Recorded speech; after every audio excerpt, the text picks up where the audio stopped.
Oh.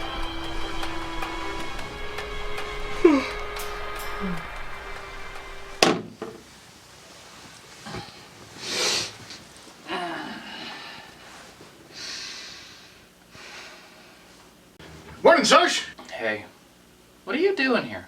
I just came over to borrow some eggs. Want some? I'll pass on that.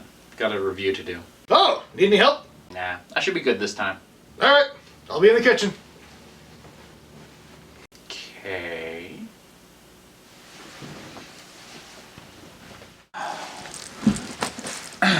Okay. Everything looks good.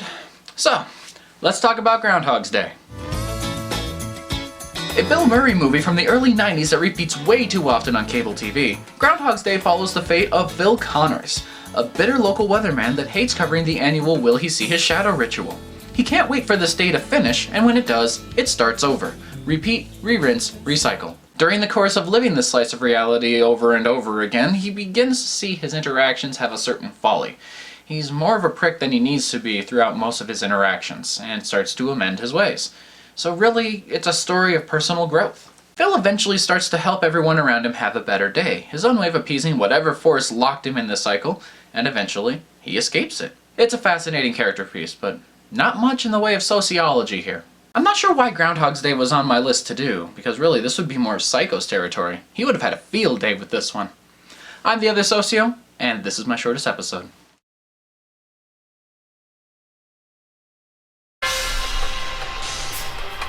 Oh.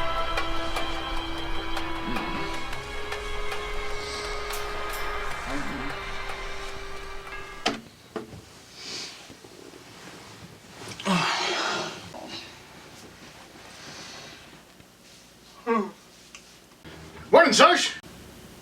Eggs again? What? Just surprised. You used eggs yesterday, now you're using my eggs again today. I just came over to borrow some. You still asleep? Want some eggs? Nah, still not in the mood. Anyway, I've got a Soc test to study for, so... Weren't you gonna do a review today? I did. It was a short one. Really? Because it's still on the board. Oh. I guess I'd better do the review then. Need my help? No, I've still got this. Alright, I'll be in the kitchen.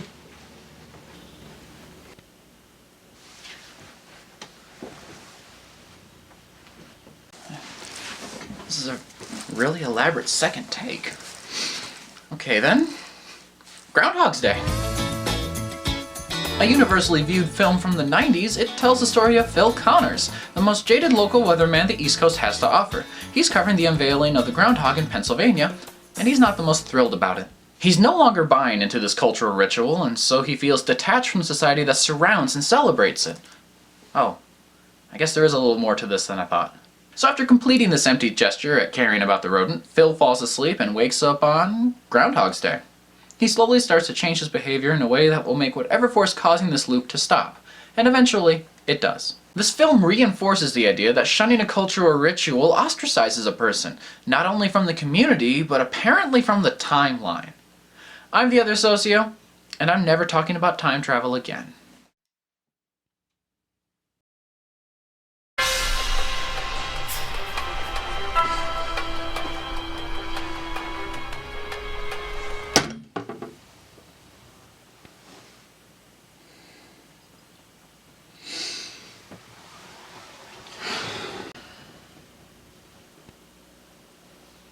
Morning, Socio. Okay, what's going on? I ran out of eggs, so I know you came over to borrow some, I've heard. What's happening? I'm cooking them. Did you want... Seriously, are you doing this? Doing what? Never mind. I will take some eggs. Awesome! This will be ready as soon as you finish with the review. Psycho, one more for eggs!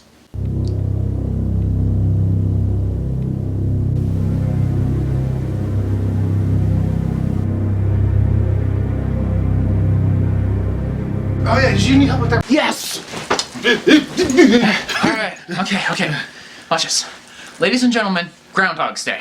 You know I have my own set, right? Phil Connors, bad guy turns good, blah blah blah, social commentary. Dude, this is what you do when I'm not here? How do you have an audience? Not really, but I'm just trying to prove... Okay, watch. I'm the other Socio, and I'm proving a point. Dude, look down.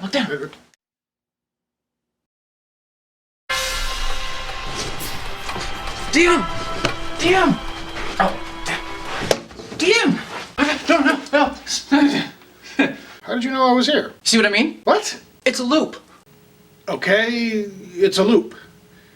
Anyway, I'm making some eggs. You don't remember? Remember what? The eggs? No, I'm all out actually. I came over to borrow some. You hungry? I'm not hungry, I'm confused. Well, you better get your head on straight, son. You got a review to do. No. I've done it. I'm done, okay? I'm done. You need any help, by the way? Because I'm just about done in here. I'm not doing this again. Better know any eggs?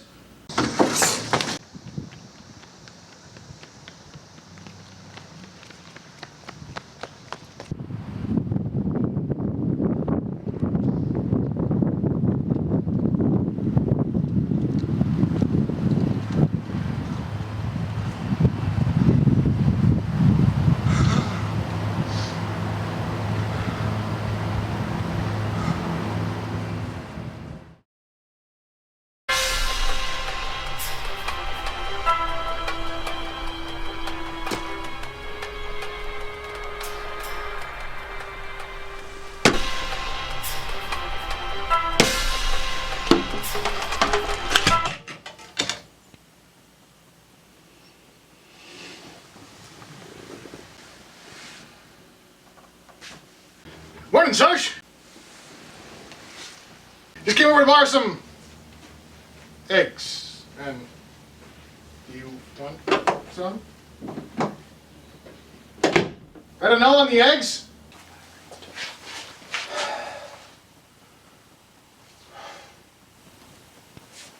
I can't stop it. Stop what, yo? Well, why are you hiding in here?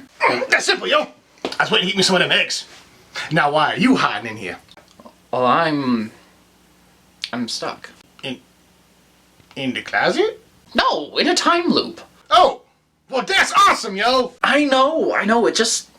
Why are you unfazed by this? Cause I loves me a good time loop, yo. It's like a big old endless study hall, and the snacks never run out. So, you've been in one of these before. Oh, come on. How else you think I find the time to study for all those degrees, yo? You suddenly make a lot more sense. Just think about it like this. You can finally do the assigned reading. Trust me, the years just fly by in the time loop. By the way, the final's tomorrow. So how do I get to tomorrow? Easy, yo. Just break the cycle. What cycle? This represents the movie as a whole, yo. It's like this part right here is Phil Connor's. He can only be so much, and this here is society. Only by embracing society can everything work as it's planned. So my cycle is an incomplete review? Could be. Or it could be because you are consistently behind in your studies, man. That's a vicious cycle and you need to break it now. I got your report card. Not pretty. There! I did it! I understand particle physics! Now, nothing can stop me. I'm the other socio, and I have a test to pass.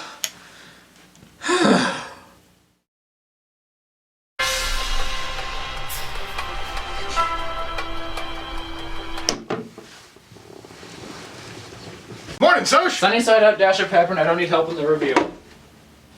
Ah! It didn't work! How could it not work, yo? Just put some in the hot pan! Yes, orange juice. Help is fine. Alright. Guess it's on to plan B. What can I say about Groundhog's Day that hasn't been said already? To this day, discussions about Phil Connor's time loop continue. Religions reference it as an illustration of how mundane everyday life is until an awakening is found. Psychologists use it as an example of one person's reactions shaping their reality more so than the surrounding world.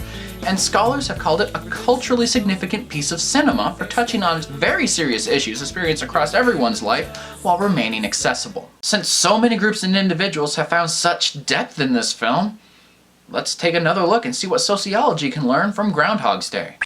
Oh, sorry, Groundhog Day. Wait, is that why I'm repeating this? Because of a typo? No, anyway. Phil rejects a social event wholeheartedly at the start of the film, taking the day as another excuse to hate the life that he's living. His mild fame as a local weatherman is all he has, and he hates that his life once a year is reduced to standing in a chilly Pennsylvania town talking about an animal seeing his shadow. This ritual holds absolutely no importance to him, so the people that celebrate it fall into the category of dismissal. He came to the false conclusion that this day was actually about a groundhog, when really there's a much larger reason for the event. Hope. It's no coincidence that February 2nd, Groundhog Day, falls almost exactly 6 weeks before the official start of spring. The search for any sign that the tail end of winter is a short one is very welcomed. The 6 weeks between winter and spring can sometimes be a nice gradual transition with slightly warming temperatures, or it can be the last hurrah for winter where the blizzards pelt your house. No one knows from year to year which one will come. It's no coincidence that Phil Connors is a cocky weatherman. He spends his life predicting what can't be controlled, not even with all the modern forecasting methods. Weather just happens, and when he's wrong about it, it makes him feel powerless. Superstition gives answers where real methods cannot. Enter the groundhog. Will this upcoming spring get here quickly or take its time? Let's ask the thing that just came out of hibernation. If he goes back to sleep, it must be cold. It's as good as any other 6-week forecast. The people celebrating in the city square are not getting together to celebrate a rodent, but instead the passage of another season and the anticipation that comes with wishing an end to cold spells and snowfall. While Phil sees the groundhog only as a literal rodent, the people view his appearance from the depths as the start of a new cycle and hope that the new spring begins warm. Even if the seer sees the cold lingering, the celebration was not a waste. Spring will still come.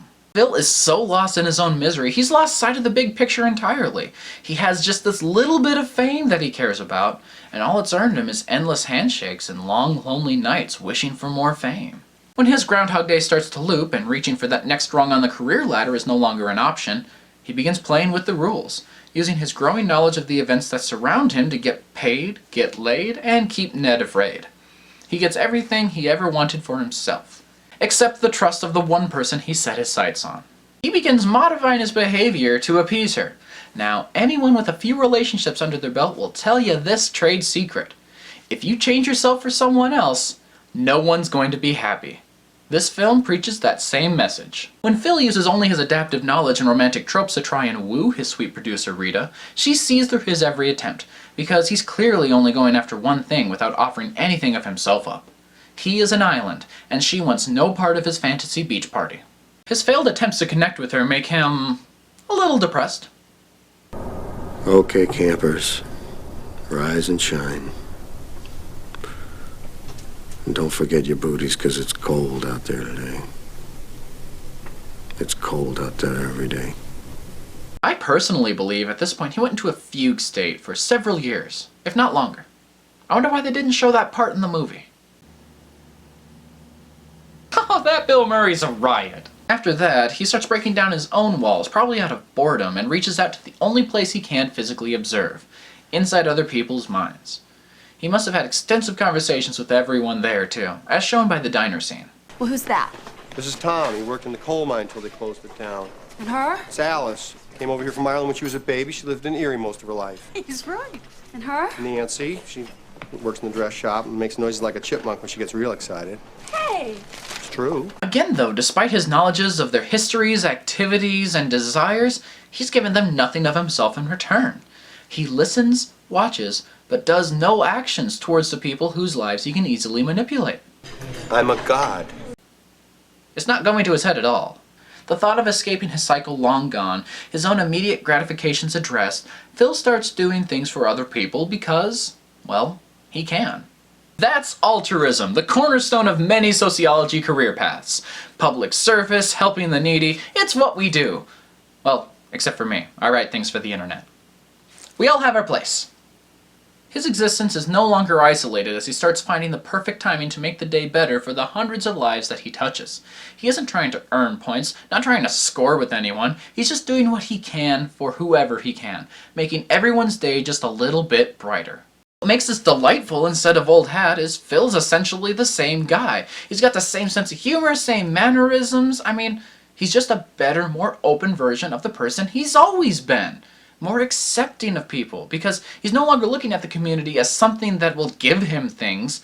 They're an integral part of his life. Groundhog Day uses an inexplicable time loop to turn one man's sour experience into the day of a lifetime, not only for himself, but for all those that he lets into his life. When Phil has earned his way into a place among the community, he can finally move on to tomorrow, much happier and more fulfilled by his everyday interactions with those around him. Definitely a lesson worth paying attention to. So the next time you see Groundhog Day on television, take a little bit and revisit Phil's journey to Punxsutawney. It's worth the trip. I'm the other Socio, and I hope that's the last time I review this movie. Please. Please.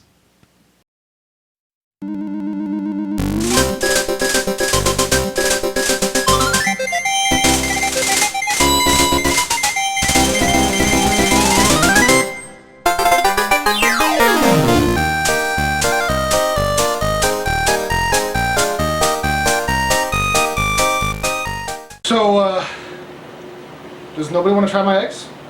Oh no, we can't dig in yet. We got to wait for Kelvin. We can always start without Kelvin. He's got a point there.